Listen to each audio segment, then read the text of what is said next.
Doctor Jatinder Singh ji जिंदाबाद। Doctor Jatinder Singh ji जिंदाबाद। Doctor Jatinder Singh ji चलो भारत माता की डॉक्टर जतिंदर सिंह जी।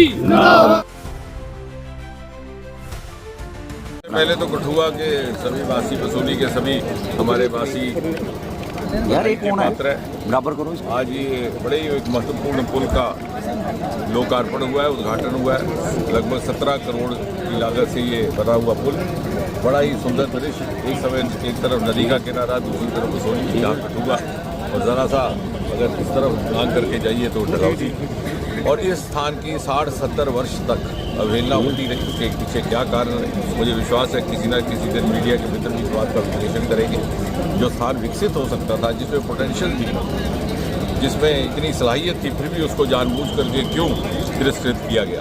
लेकिन मोदी जी के आने के बाद एक के बाद एक हमने जो भी आगे मांग रखी उसकी पूर्ति भी हुई, और यहाँ के लोगों को मुख्य धारा के विकास के साथ जोड़ने का कार्य भी हुआ। मोदी जी का तीसरा कार्यकाल है और सांसद होने के नाते हमारा तीसरा कार्यकाल। और पहले 6 महीने की यदि उपलब्धियाँ गिनाई जाएँ कठुआ को लेकर के ही केवल, तो उसमें ये पुल, दूसरा जुठाना का पुल जो जसरोटा में राजीव जसरोटिया जी जिसका प्रतिनिधित्व करते हैं, वो भी लगभग मुकम्मल है। कुछ दिनों के बाद उसी का भी लोकार्पण हो जाएगा। साथ ही साथ छत्तरकला का प्रोजेक्ट, जिसका प्रयास 6-7 वर्ष से चल रहा था, पिछले ही सप्ताह उसको भी मंजूरी मिली है। लगभग 30,345 करोड़ रुपया लगभग रहेगा। 30,345 करोड़, यानी लगभग 30-31 हज़ार करोड़ रुपया, जिसमें से लगभग 4-4.5 हज़ार केवल नकल छत्रकला के लिए, और उसके साथ साथ 11 छोटे बड़े और टनल बनेंगे। कठुआ से वो रास्ता चलेगा पहानपुर, बसोली, बन्नी, भद्रवा और डोडा। और हमने उस दिन हिसाब लगाया कि 3 घंटे में कठुआ से डोडा का सफ़र तय होगा। डोडा के जो आमतौर से आज भी सामान्य तौर पर 8-9 घंटे लग जाते हैं, डोडा के लिए एक बहुत बड़ा, ये सारे के सारे कॉन्स्टिट्यूंसी के लिए एक बहुत गेम चेंजर होगा। डोडा से कोई व्यक्ति अपनी गाड़ी पे बैठेगा तो 3 घंटे में कठुआ पहुंच सकता है। अगर बसोली से मोड़ काटे तो 3.5 घंटे में डलहौजी। जैसे मैं कहा कि डोडा टू डलहौजी बनेगा DND। इसके अतिरिक्त एक्सप्रेस कॉरिडोर, जो भी काफ़ी प्रयास के बाद हमें हासिल हुआ था, 8-9 महीने के बाद वो पूरी तरह मुकम्मल हो जाएगा। लेकिन उसकी एक विशेष बात जो मीडिया के साथ भी साझा करनी है, और जिसके लिए मोदी जी का भी धन्यवाद करना है, कि एक्सप्रेस प्रोजेक्ट के चलते उसके जब ज़ेरे तामीर था, जहाँ जहाँ जिस स्थान पर जिन लोगों ने जिस तरह की मांग रखी, कहीं अंडरपास हो, कहीं फ्लाईओवर, उसकी पूर्ति करने की कोशिश की गई है। उसी के चलते इन्हीं 6 महीने की जब बात करें तो अभी 4 ही दिन पहले 9 एडिशनल अंडरपास मंजूर करवाए गए हैं।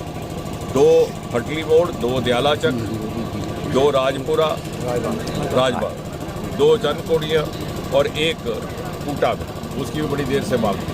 इसके अतिरिक्त एक फ्लाईओवर कालीबड़ी मेडिकल कॉलेज, उसके लिए भी कहा जा रहा था कि वो बंद नहीं होना चाहिए।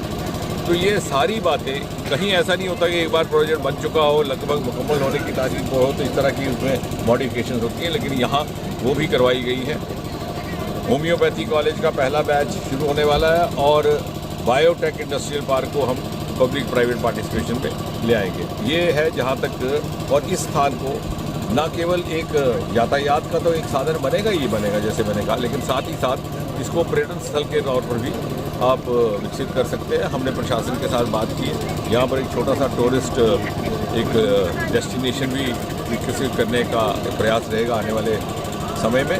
और कुल मिलाकर के कठुआ अगले बरस तक 2 वंदे भारत है। मुझे लगता है एक शहर है जहाँ पर 2 वंदे भारत है। यहाँ पर एक्सप्रेस कॉरिडोर भी रहेगा, यहाँ पर रेलगाड़ियाँ भी रहेंगी, और यहाँ पर आने वाले समय में हम कोशिश करेंगे कि जब इंटरनेशनल एयरपोर्ट बनता है जम्मू में, तो फिर यहाँ पर उसके लिए भी हम एक उड़ान स्कीम के जरिए प्रयास करेंगे। तो 4-5 घंटे में आप कठुआ से दिल्ली पहुँचेंगे, और आने वाले समय में शिक्षा का भी केंद्र रहेगा। ये सारी शिक्षा केंद्र पिछले 10 वर्षों में ही यहाँ पर स्थापित किए गए। साथ साथ व्यापार का भी केंद्र रहेगा, पर्यटन का भी केंद्र। हमने रोज़गार की दृष्टि से स्टार्टअप्स का भी यहाँ काम शुरू किया है। लेवेंडर का काम लाठी में, उधमपुर में पहुँच गया, अब ये बिलावर की तरफ आ रहा है इसी ज़िले में। और बसोली की पेंटिंग और उसकी पश्मीना, मैंने आज भी बात कर रहा था कि उसमें हम वैल्यू एडिशन करें ताकि बच्चों के लिए रोज़गार का ज़माना है आजकल, सस्टेनेबल स्टार्टअप चल रहा है। तो पशमीने में हम फ्यूजन करें बैम्बू की, इस तरह से एक दूसरे लेवल पर उसको ले जा करके, ताकि हमारे बच्चों को यहीं पर रोज़गार के ज़रिए मिले, ना कि वो सरकारी नौकरी के लिए अपनी जद्दोजहद पे अपना वक्त ज़ाहिर। डॉक्टर जतिंदर सिंह जी जिंदाबाद डॉक्टर जतिंदर सिंह जी जिंदाबाद डॉक्टर जतिंदर सिंह जी भारत माता की डॉक्टर जतिंदर सिंह जी